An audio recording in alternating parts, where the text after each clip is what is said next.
अखिलेश बोले कि बीजेपी सरकार हाईवे बनाने के नाम पर सरकारी धन लूट रही है। नौकरी देने वालों से सरकार ने रिश्वत लेकर उन्हें नौकरी दी है। अग्निवीर की भर्ती आउटसोर्सेज की तरह ही है। अग्निवीर टेम्परेरी नौकरी है। अखिलेश बोले कि हम इंडिया गठबंधन के हिस्से जरूर हैं, लेकिन पीडीए का कोई मुकाबला नहीं कर सकता। पीडीए ही एनडीए को हराएगा। गठबंधन नहीं मदद करेगा हमारी, लेकिन हमारा कार्यकर्ता ही मेरी मदद करेगा। अखिलेश बोले कि आजम खान के साथ जो अन्याय हो रहा है वो किसी नेता के साथ नहीं हुआ। उन्होंने कहा कि दो सर्टिफिकेट वाले बड़े पदों पर बैठे हैं, लेकिन उनकी जांच नहीं होती। उन्होंने कहा कि आजम खान के साथ इससे बड़ी अदालत जरूर न्याय करेगी। अखिलेश बोले कि जाति जनगणना जरूर होनी चाहिए। अखिलेश बोले कि किसानों की आय तो दोगुनी नहीं हुई, लेकिन थानों और तहसील की आय जरूर बढ़ गई है। अभी तक पुलिस चोर को पकड़ती थी, लेकिन पहली बार चोर पुलिस को पकड़ रही है। गोरखपुर में पुलिस के पास से गांजा पकड़ा गया। हमने पूछा ये गांजा जाता कहाँ है। अखिलेश बोले कि पहले मच्छर तो पकड़ लो, बाद में विश्व गुरु बनना। बीजेपी वाले खुद को विश्व गुरु कहते हैं और एक मच्छर तक नहीं पकड़ पा रहे हैं। अखिलेश बोले कि हमारे कार्यक्रमों में बीजेपी वाले जेब कतरे लाकर छोड़ देते हैं ताकि कार्यक्रम खराब हो सके और आपकी जेब कटे, तो बीजेपी वालों के खिलाफ रिपोर्ट लिखवाना। लोक भारती डिस्ट्रिक्ट ब्यूरो रिपोर्ट। कि सब सीटें समाजवादी पार्टी जीत जाएगी, लेकिन जब परिणाम आया तो परिणाम जब हम लोगों ने देखा तो हमारी समाजवादी पार्टी का खाता भी नहीं खुला। हम शून्य रह गए। जो लोग जीत रहे थे वो हरा दिए गए। ये विधायक राजेश यादव जी बैठे हैं, उनके क्षेत्र के लोग भी बैठे होंगे। उनका रिजल्ट भी आप जानते होंगे। आपने तो जिता दिया, लेकिन बताओ प्रशासन और भारतीय जनता पार्टी ने हरा दिया कि नहीं हरा दिया? वो जीत गए लेकिन हरा दिया। इसी तरह नीरज मौर्य, अगर हमारा ही साथी किसी और दल में न गया होता तो बताओ नीरज मौर्य जीत गए होते कि नहीं जीत गए होते? नीरज मौर्य आज विधायक होते, राजेश यादव विधायक होता हूं। हर शिविर में आप लोगों को मिलने का मौका मिलता है। ये शाहजहांपुर का ऐतिहासिक थोड़ी सी ऊपर करिए कार्यकर्ताओं का सम्मेलन था।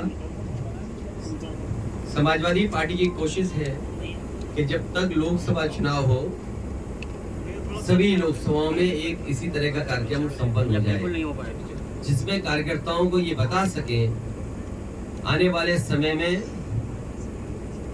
भविष्य में उन्हें किन चुनौतियों का सामना करना पड़ेगा, किन साजिशों का मुकाबला करना पड़ेगा, और जिस तरीके से भारतीय जनता पार्टी सरकारी मशीनरी का दुरुपयोग करती है, प्रोपेगेंडा का जबरदस्त बॉम्बार्डिंग करती है और झूठ को इतना फैलाती है कि जनता कई बार स्वीकार करने लगती है कि यही सच है।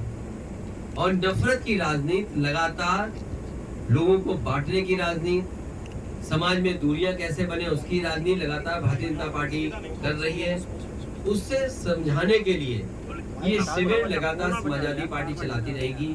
शाहजहांपुर में मैं आया हूं, यहाँ पर कई मंत्री हैं, डबल इंजन की सरकार है, पूरा शाहजहांपुर खुदा पड़ा है।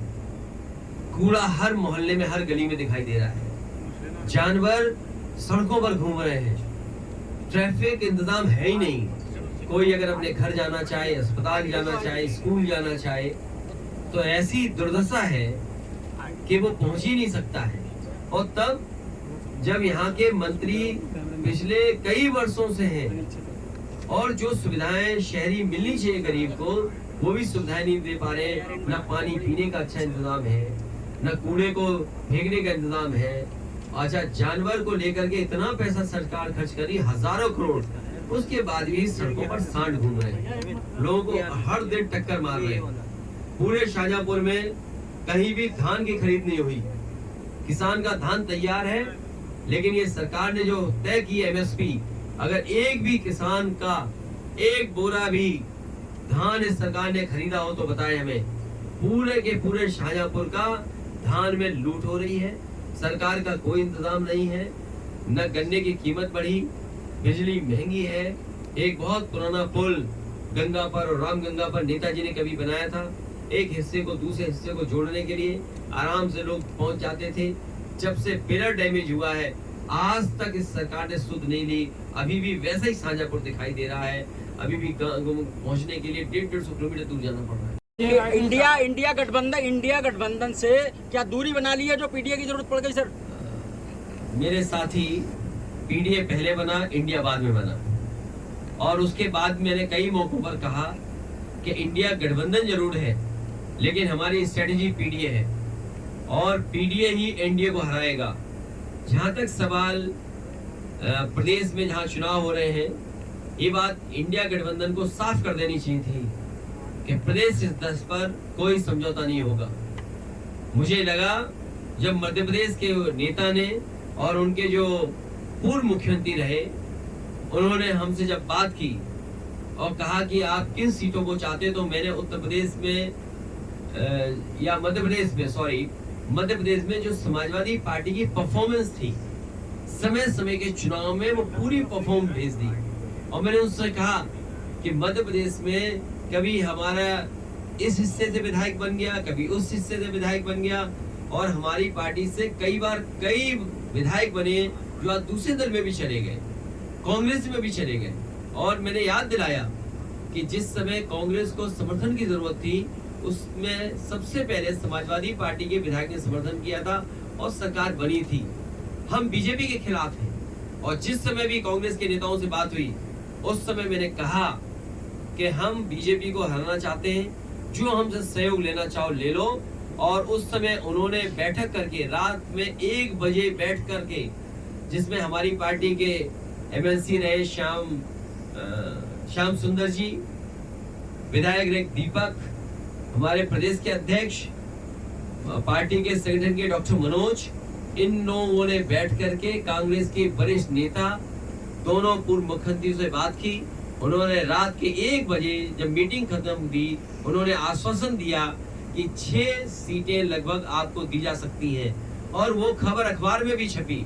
मुझे भरोसा हो गया कि 6 नहीं कम से कम 4 दे देंगे। लेकिन जब सूची आई कांग्रेस की तो जो हमारा सिटिंग एमएलए है उस पे भी उन्होंने प्रत्याशी घोषित कर दिया। इसलिए मजबूरी में समाजवादियों को अपने जहां मजबूत क्षेत्र है वहां पर कार्यकर्ताओं की भावना को समझते हुए हमें लड़ाना पड़ रहा है। मैं ये भरोसा दिलाता हूं कि समाजवादी पार्टी उन्हीं सीटों पे लड़ेगी जहां पार्टी का संगठन है या संगठन उनको कहेगा हम बीजेपी को हराना चाहते हैं, उस लक्ष्य में हम लोग आगे बढ़ेंगे। तो उसकी वजह से और जगह भी सोचना, क्योंकि एक जगह वादा खिलाफी हो गई है। कमलनाथ से जब पूछा जा रहा है तो वो भी इस चीज को इग्नोर करते हुए नजर आए। देखिए, कांग्रेस पार्टी को साफ करना चाहिए था। मेरा मानना ये है कि अगर आपको सीट नहीं देनी थी तो समाजवादियों से बात नहीं करनी चाहिए थी।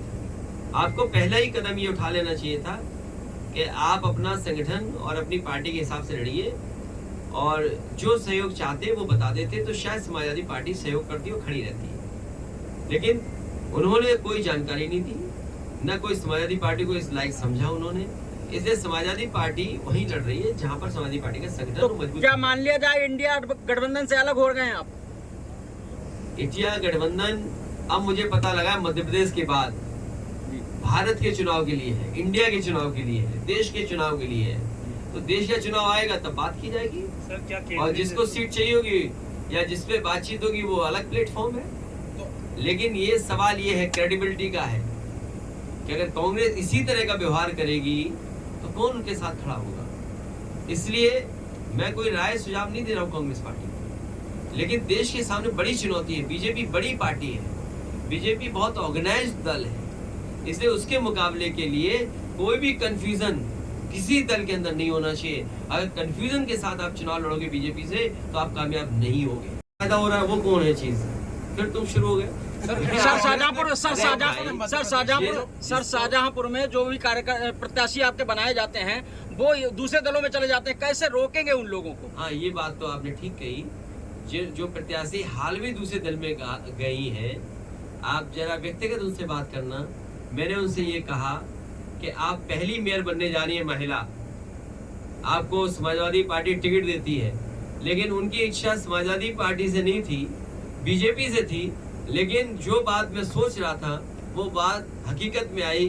पहली महिला जो मेयर बनी है शाहजहांपुर की, वो वही है जो कभी समाजवादी पार्टी को छोड़ के गई थी। और अगर आप व्यक्तिगत रूप से उनसे पूछेंगी तो मैंने उनसे यही कहा था कि आप पहली मेयर बनने जा रही हैं। कम से कम एक बात सही रही कि हमने उन्हें मेयर बना दिया, हम नहीं बना पाए लेकिन बीजेपी ने बना दिया। तो आधा मन तो समाजवादी पार्टी के प्रति भी होगा, या कुछ समय समाजवादी पार्टी में भी उनका गुजरा है। सर मध्य प्रदेश में जो जिस तरह से लेकिन